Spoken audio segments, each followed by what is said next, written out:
The Forgotten Chef King. Kabanata 16. Lolo, ano bang sinasabi mo? Yuzisa ni Sophie Bridgeton, hindi narinig ang pabulong ni Sian Bridgeton. Wala. Mabilis na umiling ang matanda. Sa mga oras na iyon, para siyang isang batang makulit, wala ang tikas at tindig ng isang dating higante sa negosyo. Tahimik siyang nag-iisip kahit gumaganda na ang lagay ng kanyang katawan, mahigpit na ipinayo ng doktor na magpahinga pa siya ng matagal. Kung babanggitin niyang sasama siya sa kaarawan ni Caroline Portman, tiyak na tatutol ang kanyang apo.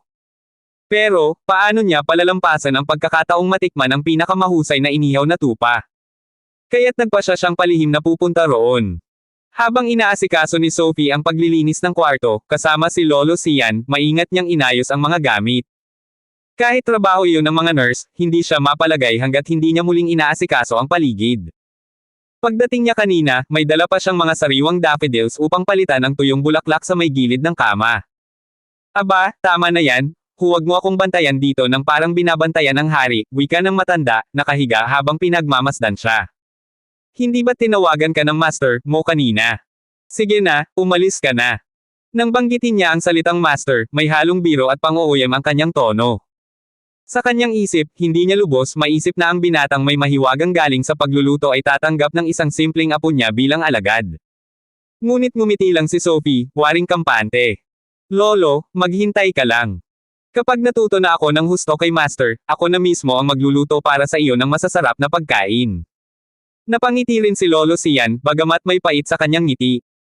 Sige, aasa na lang ako. Ngunit sa kanyang puso, alam niyang baka hanggang asa na lang siya habang buhay. Lolo, aalis na po ako. Maingat niyang itinakip ang kumot sa katawan ng matanda bago tumalikod palabas ng silid. Nang tuluyang lumayo ang mga yabag ng kanyang apo, biglang bumangon si Lolo Sian mula sa kama. Para sa isang matanda, matibay pa rin ang kanyang mga buto. Niluwagan niya ang kanyang mga kalamnan, at may apoy ng pananibik sa kanyang mga mata. Caroline Portman, malubha na ang anorexia niya. Kung sigurado si Marcus Ashford na mapapagaling niya iyon gamit lang ang isang putahe, tiyak na hindi ito pangkaraniwang ulam. Hindi ko hahayaang lumampas ang pagkakataong iyon. Samantala, pagdating ni Sophie sa Size Home Cooking, abala na sina Marcus Ashford, Edwin Harper, at William Turner sa paghahanda ng mga sangkap at kagamitan. Alam ni Marcus na may kotse si Sophie, kaya't sa umaga pa lang, ipinag-utos na niyang ihanda ito para sa paglalakbay nila. Nang may sakay na lahat ng gamit, tila biglang may naalala si Marquez. Pumasok siya saglit sa loob ng restoran, at makalipas ang ilang minuto ay lumabas siyang may dalang isang garapon, ang misteryosong sangkap na minsang ginamit niya sa pagluluto ng palasyo't talong. Master, ano yan?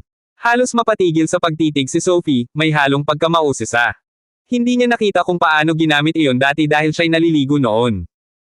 Isang napakahalagang bagay, tugon ni Marquez, nakangiting misteryoso habang marahang tinatapik ang garapon. Sumakay siya sa harap, hawak-hawak pa rin iyon na parang kayamanang hindi mapapalitan. Sige, sakay na. Umalis na tayo. Napatingin si William Turner sa garapon, at sa kanyang mga mata ay may bahid ng pag-aalala. Ngunit pinili niyang manahimik. Sa isang marangyang subdivision sa Camden, dagsa ang mga sasakyan. Ang pangalan ni Isaac Royce ay tanyag, at bagamat ang negosyo niya'y nakasentro dati sa Hackney, ang kaarawan ng kanyang may bahay ay nagtipon ng mga politiko, negosyante, at mahahalagang tao. Ang okasyong ito ay higit pa sa pagdiriwang, ito'y pagkakataong makipag-ugnayan at makagawa ng bagong koneksyon. Hindi naman nahirapan ang sasakyan ni Sophie na makapasok sa komunidad. Ang kotse niya ay hindi basta-basta, kaya agad silang pinayagan. Sa pagkakataong iyon, napabuntong hininga si Marquez. Talaga palang napakalaking bagay ng magandang sasakyan, parang susi sa lahat ng pintuan. Nang huminto sila sa tapat ng maliit na villa ni Cassandra Royce, agad nilang nasal-ayan ang magandang dalaga sa puting bestida, nakatayo sa harapan at sumasalubong sa mga panauhin. Kung dati ay nakikita lang ni Marquez ang kakulaitan at kapulyahan sa dalaga, ngayong gabi ay kapansin-pansin ang kanyang alindog at angking karikta ng isang babaeng may dugong marangal. Ngunit nang makita siya, agad nag-iba ang anyo ni Cassandra. Hindi na niya inalintana ang ibang bisita, mabilis siyang lumapit, may kislap sa mga mata. Marquez Ashford, andito ka na rin. Para sa kanya, si Marquez ang pinakamahalagang panauhin ng gabing iyon. Maya-maya, hinarap niya rin si Sophie. Hello, Sophie. Oo, hello, sagot ni Sophie, bahagyang mailap. Noon pa man, alam niyang hindi maganda ang ugnayan ng pamilya Royce at Bridgeton. Kaya't sa isip-isip niya, ano ba ito? Paano na naman nasangkot si Master kay Cassandra Royce? Masiglang binati ni Cassandra sina Edwin at William, saka agad kinawit ang braso ni Marquez. Halika, Marquez. Dadalhin na kita sa kusina. Sabihin mo nga sa akin, totoo bang ang lulutuin mo ay makapagpapagaling sa anorexia ni Mama? Mga 8/10, mapagpakumbabang tugon ni Marquez, ngunit sa kanyang isip, ito'y 100%. Suot niya ang kanyang puting uniforme bilang chef, gayon din sina Edwin at William. Kaya't hindi naiwasan ng mga bisita na magtanong-tanong kung sino ang binatilyong ito na tila espesyal. Samantala, sa kabilang villa malapit lamang doon, huminto rin ang isang kotse. Ang nagmamaneho ay si Carl Harrington, kasama sina Charles Preston at ang dalawang kusinero ng Lexington Hotel na minsan nang napahiya. Ang galing talaga ni Nathan Middleton, ani Carl na may paghanga. Nakumbinsi pa niyang ipahiram sa atin ang kusina ng may-ari ng villa na ito.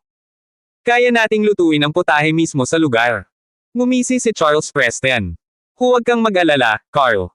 Ang talong sa estilo ng pulang mansyon, ilang ulit ko nang inansayo. Hinding-hindi ito mapapantayan, kahit ni Marcus Ashford. Sa isip ni Charles, ito na ang kanyang pagkakataon upang umangat at makilala, hindi lang ni Carl kundi maging ng misteryosong Nathan Middleton. Ngunit nang mapatingin siya sa kabilang villa, nanlaki ang kanyang mga mata. Nasalayan niya sina Marcus at ang kanyang grupo na pinapasok ni Cassandra mismo. At doon, napako ang kanyang tingin kay Edwin Harper. Dati, iniidolo ko siya, pero mula nang lumabas si Marcus, unti-unti kong nakita ang kanyang kahinaan. At ngayon, wala na akong respeto sa kanya. Mariin niyang bamulong sa sarili, nakakahiya. Ang tawagin pang master, ang batang iyon, buti na lang at putol na ang ugnayan ko sa kanya. Sa pangunguna ni Cassandra Royce, muling pumasok si Marcus Ashford sa engranding villa na ng alahas at marangyang dekorasyon. Ang maluwang na sala ay halos hindi na magkasya sa dami ng bisita. Nandoon si Isaac Royce, abala sa pagtanggap ng mga panauhin. Ang asawa nitong si Caroline Portman ay hindi pa nagpapakita. Karamihan sa mga dumalo ay mga kilalang personalidad ng Camden City, mayayamang negosyante, pamosong pamilya, at mga taong may kapangyarihan. Sa isang sulyap, nakilala agad ni Marcus ang ilang pamilyar na mukha, si Kevin Harrington, ama ni Carl. Si Julian Clark, ang may-ari ng The Lexington Hotel. At syempre, si Nathan Middleton. Ang pamilya ni Nathan ay tanyag din sa Hackney, at bukod sa yaman, taglay niya ang anyong madaling handgun. Kaya naman, mga kabataang sosyalita na halos kasing edad nila ay nagsisiksikan sa paligid niya, tila mga alitap-tap na nahumaling sa liwanag ng apoy. Sino raw ang nagsabing babae lamang ang naghahangad ng ginto? Ang totoo, ang sinumang may sapat na kapangyarihan at kagandahan ay laging may sakam na mundo na handang yumoko. Pagdating ni Marcus, hindi gaanong umagaw ng pansin. Ngunit si Nathan ay agad lumapit, may malapit na ngiti at formal na bati. Marcus Ashford, sa wakas dumating ka rin. Kanina pa kitang hinihintay. Para bang matalik silang magkaibigan. Ang tonong iyon ay agad nakatawag pansin sa iba. Lalo na ang ilang dalagang kanina lamang ay nakapaligid kay Nathan, ngayon ay ibinaling ang mata kay Marcus at sa kanyang kasama. Isang dalagang may dalawang nakapusod na buhok ang agad nagtanong, may halong pagtataka at paglibak. Kuya Nathan, kaibigan mo ba siya? Bakit naka-uniforme ng chef? Siya ba ang magluluto dito? Kaibigan ko siya, oo. Huwag kayong magpahalata, pero napakahusay ng kanyang talento. Bata pa lang, may sarili na siyang restaurant. Nakangiting tugon ni Nathan, tila bataos puso, ngunit may nakatagong patibong. Alam ni Marcus na ito'y hindi pagpaparangal, kundi panimulang bitag. Gaya ng inaasahan, biglang kumerbo ang labi ng dalagang may pusod, sabay tanong na puno ng kuryosidad. Ganun ba? Ang galing mo naman. May sarili ka ng restaurant. Anong pangalan? Kapag may oras ako, bibisita ako. Napatingin si Marcus. Sa mukha ng dalaga, totoo ang kuryosidad, ngunit ang mismong tanong ay siyang talagang pakay ni Nathan. Alam niyang kung banggitin ang home cooking, agad itong mamaliitin ng mga sosyalita. Ngunit hindi siya nagpadaig. Maluwang ang ngiti niyang sagot. Ang pangalan ng aking restaurant ay Sai Home Cooking. Isang maliit na kainan lang, pang-estudyante. Biglang nag-iba ang ekspresyon ng mga dalaga. Ang interes na kanina'y buhay na buhay ay napalitan ng pag-irap at panghuhusga. Home cooking. Maliit na kainan. Para sa kanila, walang silbi. Hindi man lang papantay sa isang marangyang hotel. Napakunot ang noo ni Cassandra at agad ipinasok ang tinig. Pero huwag kayong magpadala sa itsura. Maliit man, napakasarap ng mga niluluto ni Marcus. Paborito ko iyon. Sabay komendat siya ng nakakaakit na parang batang nang-aasar. Napangiti si Marcus at malambing na hinaplos ang ulo ni Cassandra. Ang kilos na iyon ay tila pagsambulat ng apoy sa malamlam na mata ni Nathan, na bahagyang sumikip ang tingin. Ano naman kung maliit? Walang espesyal doon, malamig na bulong ng dalagang si Lily White, ngunit halata ang pang-OOM, lalo na nang mapansin niyang may kakaibang koneksyon sina Marcus at Cassandra. Ngunit bago pa sumiklab ang tensyon, muling bumawi si Nathan, gaya ng isang aktor na sanay sa entablado. Aba, huwag niyo siyang maliitin. Totoo, maliit lang ang restaurant, pero ang galing ng luto ni Marcus. At ngayong gabi, nandito siya hindi para maki-party, kundi para maghanda ng espesyal na putahe para kay Auntie Caroline. Tiniyak pa niya sa akin na kayang-kaya niyang gamutin ang anorexia ni Auntie Caroline gamit lamang ang isang ulam. Hindi ba't kahanga-hanga? Parang kidlat na gumuhit sa silid. Napabuntong hininga ng paghanga ang mga dalaga. Ang pangalan ni Caroline ay hindi basta-basta, siya ang reyna ng gabing iyon, at kilalang matagal nang nagdurusa sa sakit. At isang putahe lang ang lunas. Talaga ba? Anong klase ng putahe iyon? Hindi mapigil ang musician ni Lily, ngayoy bahagyang may halong pagkamangha. Natural, espesyal na espesyal. Muling ngumiti si Nathan, ngunit sa likod ng ngiti may mantsa ng panlilinlang. Isang lutuin na si Marcus lamang ang nakakaalam. Iisa lang sa mundo. Kay Aunt Caroline lang ito bagay. Sa loob-loob ni Marcus, napangisi siya. Unique. Oo, tama ka. Ngunit hindi sa paraang iniisip mo. At sa halip na mabitag, tumugon siya na para bang inosente. Hindi ko inaasahan na ganyan ang tingin ni Nathan sa akin. Bilang ganti, Sophie, tinawag niya kay Sophie Bridgeton, kung kakain si Nathan sa restaurant natin, bigyan mo siya ng 10% diskwento. Master, noted. Mabilis na sagot ni Sophie, ngunit agad ding nagdagdag ng tuso, pero hindi kasama ang mga inumin, ha? At para sa iyo lang iyon, Nathan. Hindi pwedeng isama ang iba. Sabay silang tiningnan ng malamig na titig ni Sophie, lalo na si Lily White at ang mga dalaga. Ang kanyang presensya ay biglang nag-iba, mula sa pagiging tahimik na tagasunod, naging malamig na diyosa na nakakapanliit sa kanila. Napatigil si Nathan, sandaling sumimangot bago muling pinilit ang ngiti. Oo naman, pupunta ako kung may oras. Sa sandaling iyon, lumapit si Isaac Royce. Kaagad niyang tinapik sa balikat si Marcus, puno ng tiwala. Marcus, anak, totoo bang kayang pagalingin ng putahe mo ang anorexia ng asawa ko? Hindi pa nakakasagot si Marcus, sumabat agad si Nathan, tila isang ahas na nakapulupot. Siyempre, Uncle Isaac. Paanong kumpiyansa si Marcus? Di ba, Marcus? Walang pagbabago ang mukha ni Marcus, at sa halip ay ngumiti pa, para bang taos pusong nagpapasalamat kay Nathan. Kung gagaling si Auntie Caroline ngayong gabi, malaking utang na loob ko iyon kay Nathan. Pero Uncle, hindi pa huli. Uumpisahan ko na ang paghahanda. Handa na ang kusina. Sige, pumunta ka na, masayang sagot ni Isaac. Bago siya bumalik sa mga panauhin, tinapunan pa ng makahulugang sulyap ang anak. Kasi, makihalubilo ka sa mga kaedad mo rito. Makakatulong iyan. Umiling si Cassandra, malamig at matigas. Hindi, sasamahan ko si Marcus sa pagluluto. Bahagyang natawa si Isaac, alam niyang wala talagang magandang ugnayan ang anak sa mga sosyal itang iyon. At alam din niyang ang pagtutol ni Cassandra ay higit pa sa simpleng pakikisama, isa itong tahasang pahayag kung kanino siya papanig. Kasabay ng pagtungo ni na Marcus, Edwin, William at Sophie sa kusina, nanatili si Nathan sa sala. Ngunit sa ilalim ng kanyang mapagpanggap ng ngiti, nagdilim ang kanyang loob. May kutob siyang may kakaibang mangyayari ngayong gabi. Pero agad niya iyong tinaboy. Hindi. Inihanda ko na ang lahat. Walang puwang para sa kabiguan. Ang lahat ay ayon sa plano. At muli, ibinoling niya ang ngiti sa mga dalaga, pinipilit ipakita na siya ang tunay na lalaking karapat-dapat pagtuunan ng pansin. Ngunit sa kanyang puso, unti-unting tumitindi ang bagyong paparating. Marcus, bakit eggplant sorry ang tawag sa putaheng ito? At ano naman ang ibig sabihin ng squid dito? Sa kusina ng Villa, nakamasid si Cassandra Royce habang abala sina Marcus Ashford, Edwin Harper, at William Turner sa paghahanda ng mga sangkap. Si Sophie Bridgeton naman ay kunwari nagsimulang maghugas ng mga plato. Pero halata, halos 5 minuto na, ni isang pinggan ay hindi niya natapos. Napailing si Marcus, ngunit hindi na rin niya nagawang pagsabihan si Sophie. Ngumiti si Marcus at marahang tumugon, ang salitang yan ay nangangahulugang masarap. Nagmula ito pa noong Warring States period sa China. Dahil sa sobrang sarap ng isang putahe, tinawag nila itong kagandahan at isda. Napasinghap si Cassandra. Oh, At kahit sina Edwin at Sophie, kapwa may pinag-aralan, ay napahanga sa lalim ng kaalaman ni Marquez. Hindi nila akalaing bukod sa husay niya sa pagluluto, may baon din itong kasaysayan. Ngunit ang totoo, matagal nang pinag-aralan ni Marquez ang kasaysayang ito bago pa man siya magsimulang mag-eksperimento ng nasabing putahe. Hindi na lang niya binanggit, lalo na't ramdam niyang bilib na ang lahat. Nakahanda na ang mga sangkap sa chopping board, bilugang talong, piniling dibdib ng manok, at iba't ibang kabute at mani. William, siguraduhin mong malinis lahat ng sangkap. Edwin, ikaw naman ang magbalat ng talong, utos ni Marquez habang tinatali ang scarf sa kanyang leeg. Agad na kumilos ang dalawa. Matagal na nilang natitikman ang kakaibang talong na ito, ngunit ngayon lang nila nasaksihan kung paano ito ginagawa.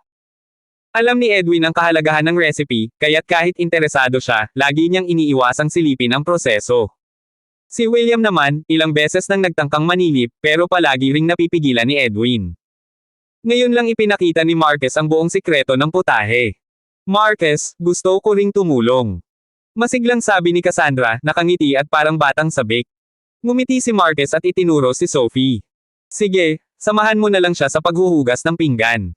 Natahimik si Cassandra. Pagkatapos, kinuha ni Marquez ang dibdib ng manok.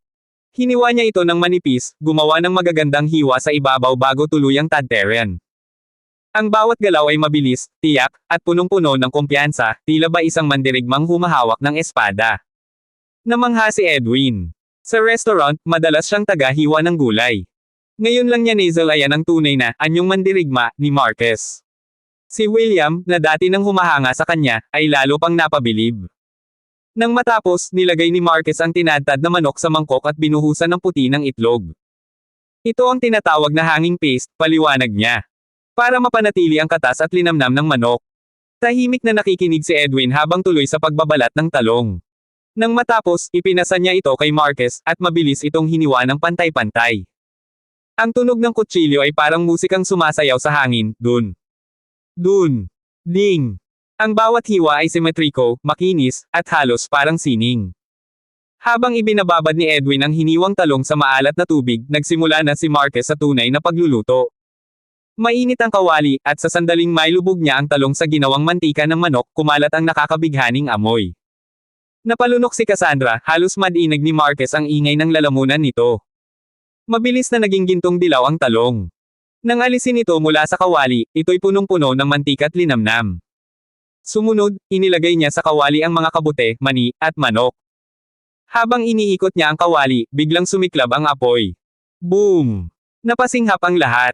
Nagliyab ang apoy at naglaro sa mukha ni Marquez, na ngayoy seryoso, matalim ang titig, at para bang planyanahanan ng isang Diyos ng pagluluto. Napatigil si Edwin, Sophie, at William. Lahat sila'y nakatitig, tila nahipnotismo sa karismang biglaang bumalot kay Marquez. Ang batang mukhang inosente, ngayoy nagmistulang nilukuban ng isang nilalang mula sa kabilang buhay, isang Diyos ng pagkain. Isa-isang isinama ni Marquez ang talong, manok, kabute, at mani. Pinagsama ng apoy, timpla ng asin, asukal, at alak pangluto. At mula sa kawali, sumabog ang samyo, matindi, matamis, maalat, malinamnam, isang bango na pumuno sa buong vilya. Sa sala, ang lahat ng bisitang abala sa usapan ay biglang natahimik. Sabay-sabay silang napalingon patungo sa kusina. Anong amoy iyon? Bulong ng isa, nanginginig ang tinig.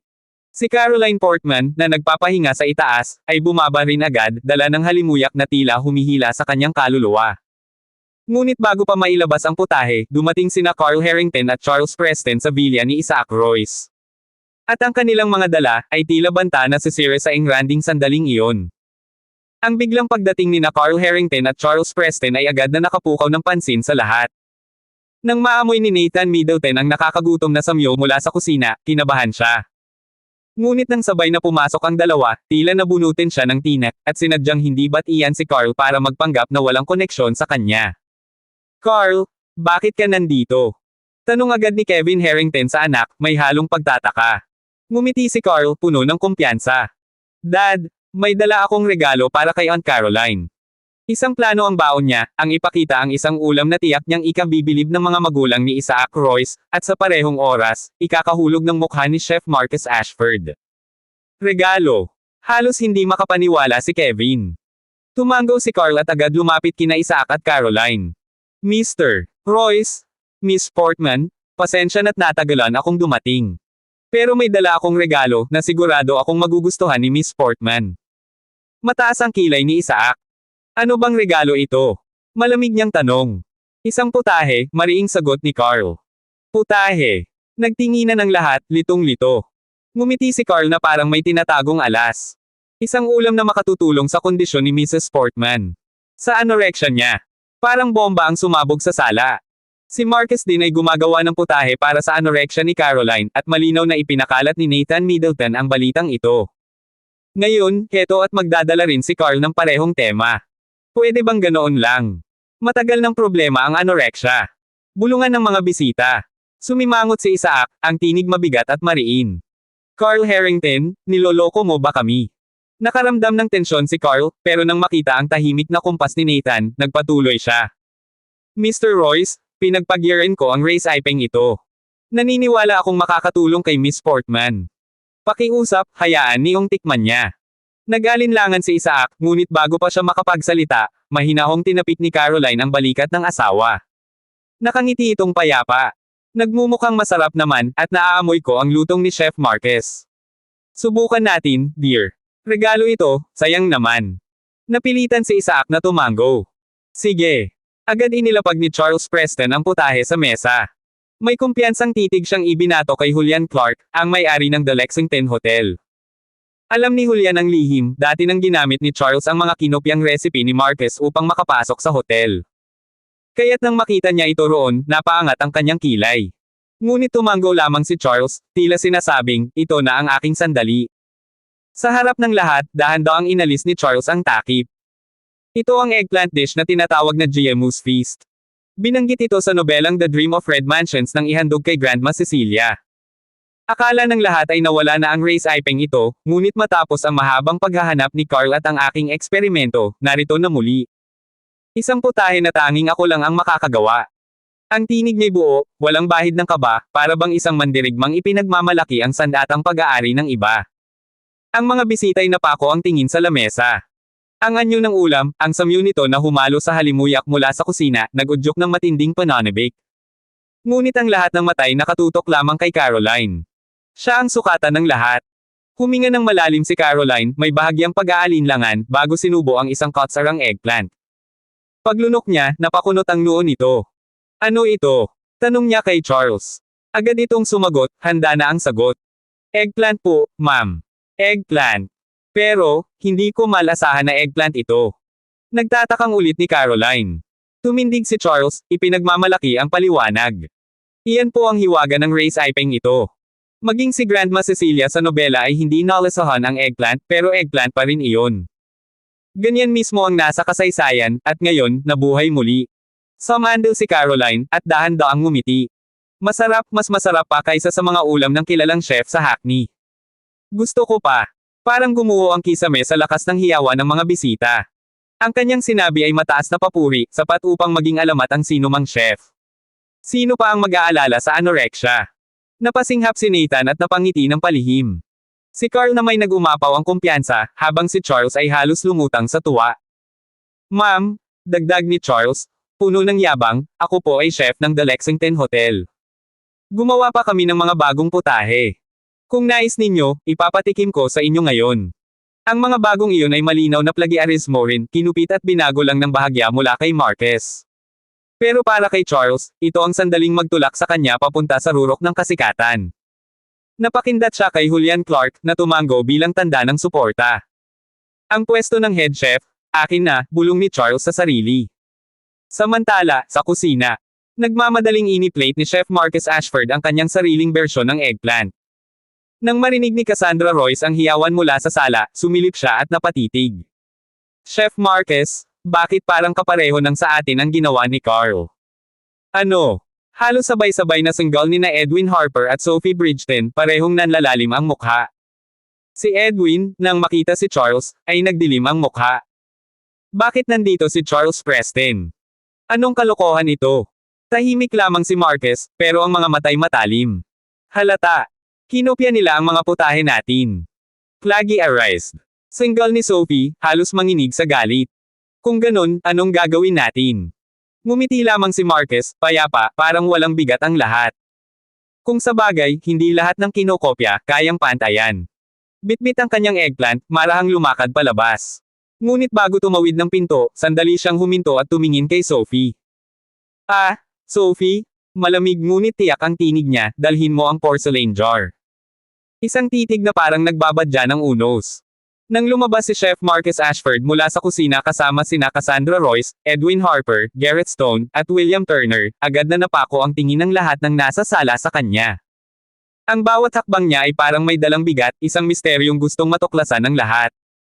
Sa harap ng maraming tao, sinabi ni Chef Marcus na kaya niyang magluto ng ulam na makapagpapagaling sa anorexia ni Sophie Bridgeton. Ngunit bago pa man niya mailabas ang kanyang obra, nauna nang nagpakitang gilas si Carl Harrington at inilabas ang sarili nitong putahe. At higit pa, pinuri pa mismo ni Caroline Portman ang lasa nito. Dahil dito, hindi maiwasang ikumpara ng lahat ang dalawang chef. May laban kaya talaga si Marcus sa pinuri na ni Caroline. Subalit, nanatiling kalmado at may kumpiyansa ang ngiti ni Chef Marcus. Sa kabilang banda, hindi maitago ni na Cassandra, Edwin, at lalo na ni Sophie ang kaba. Totoo nga, nasa lumang akdang Dream of the Red Mansions ang paglalarawan ng nilutong talong, ngunit paano nga ba maisa sa buhay ang isang putahe gamit lamang ang mga salita? Chef Marcus, handa na ba ang pagkain mo? Masiglang bati ni Isaac Royce, halatang sabik sa ipinangakong putahe. Pati si Caroline, hindi maitago ang pag-asam. Ang mga mata ng lahat ay nakatutok sa platong nasa kamay ni Marcus, nakabalot pa ng takip tila nagtatago ng lihim na magbabago ng lahat. Handa na po, Uncle Isaac, nakangiting tugon ni Marcus, sabay lapag ng plato sa mesa. Ngunit bago pa niya maalis ang takip, biglang nagsalita si Carl Harrington, may halong yabang ang tinig. Marcus, hindi ko akalaing pareho tayo ng naisip ngayong gabi. Gusto mo ring maghain ng ulam para sa anorexia ni Miss Portman. Pero, naniniwala akong walang makakatalo sa niluto ko. Gusto mo bang subukan ang natatangi kong obra? Napahinto si Marcus, sa kamarahang tumango. Sige. Kinuha niya ang isang pares ng chopsticks, kumuha ng kopiraso mula sa putahe ni Carl, at nilasahan iyon. Sa gilid, dumating si Charles Preston, ang dating alagad ni Edwin Harper. Nang makita niyang tinikman ni Marcus ang niluto nila, humisi ito ng malamig. Nagtagpo ang mga mata nila ni Edwin, si Edwin, puno ng galit at puot, samantalang si Charles, may halong paghamak at pangungutya. Marcus, kumusta naman ang putahe ko? Mayabang na tanong ni Carl. Isang mapaklang tawa lang ang naging sagot ni Marcus. Haha. Nagpakita siya ng anyong bigo na ikinatuwa ni na Carl at Charles. Akala nila'y napansin ni Marcus na kinopya ang kanilang niluto. Ngunit mali ang kanilang iniisip. Umiling si Marcus at malamig na tumingin kay Charles. Sa totoo lang, dapat aminin mo na nanggaling sa turo ni Edwin Harper ang kaalaman mo. Ang pagluluto mo'y walang puso. Kung ipagpapatuloy mo ang landas na ito, wala ka ng pag-asang magkaroon ng tunay na dakilang guro. Nagnitngit si Charles. Hindi ko pinagsisisihang putulin ang ugnayan ko kay Master Edwin. Wala na siyang karapatang maging guro ko. At ikaw, Marcus, isa ka lang one-star chef. Sino ka para husgahan ang putahe ko? Ngumiti si Marcus, sa kamatalim na tumuro sa plato ng eggplant shark. Kung ganun, pakinggan mo ang hatol ko sa luto mo. Ang talong, sobrang luto. Malutong sa labas pero tagos ang mantika sa loob, kaya naging sobrang mamantika. Palpak. Ang kabute, naluto ng labis, natuyo, at nawala ang tamang lasa. Palpak. Ang mga mani, naging bato sa tigas dahil sa labis na prito. Palpak. At ang pinakamasahol, nilunod mo sa toyo ang lahat. Winasak mo ang balanse ng lasa. Isang malaking kabiguan. Natahimik ang buong sala. Ang ilan, namangha sa husay ni Marcus. Sina Cassandra, Edwin, at Sophie, hindi maitago ang paghanga. Pero sina Carl at Charles, nagapoy sa galit. Anong pinagsasabi mo? Sigaw ni Charles, nanginginig ang tinig. Pinuri mismo ni Miss Portman ang luto namin. Ibig sabihin, siya ang mali. Nilalapastangan mo ba ang panlasa ng Miss Portman? Nagulat si Caroline, agad umiling. Hindi. Sinabi ko lang na medyo masarap ito para sa akin bilang anorexia patient, hindi ibig sabihing perpekto. Sumabat si Marcus, malamig at mariin. Iyon nga ang punto. Ang tunay na orihinal na putahe mula sa Dream of the Red Mansions ay obra ng buong panahon ng Han. Kung tama ang ginawa ninyo, hindi lang dapat katanggap-tanggap para sa isang may sakit. Dapat, ito'y tunay na kasiyahan para sa lahat. Kaya't maliwanag, palpak ang luto ninyo. Lalong namutla si Charles, at galit na isinagaw. Hindi kita paniniwalaan. Hindi ka isang tunay na gourmand. Sino ang maniniwala sa iyo? Ngumiti lang si Marcus at tumingin sa kanya ng malamig. Kung hindi mo kayang tanggapin ang sariling kamalian, hindi ka kailanman magiging karapat-dapat bilang guro. Mas mabuti pang lumuhad ka kay Edwin at humingi ng tawad. Joke. Halos sumabog sa galit si Charles. Hindi na siya karapat-dapat maging guro ko. Charles. Nanginginig ang tinig ni Edwin, halos hindi makapaniwala sa narinig mula sa dating alagad. Hindi ba't sapat na ang sigawan? Singit ng malakas at mabigat na tinig ni Isaac Royce. Chef Marcus, ipakita mo na ang ulam mo. Lahat kami, sabik nang makita ito.